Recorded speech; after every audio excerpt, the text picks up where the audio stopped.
برزنا والخليج مطبع اسرائيل، وضريناها رغم ان نقدر نلمها.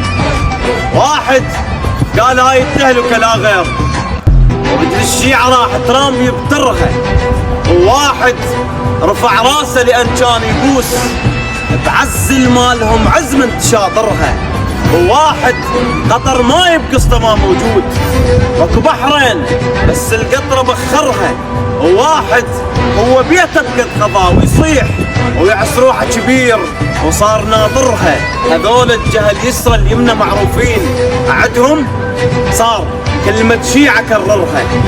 خبر النصر ما ينضام شيعه، لان هذا الخبر مو خاص. شيعه من اللي بقوا بالميدان، شيعه ذل امريكا واهل الوهابيه.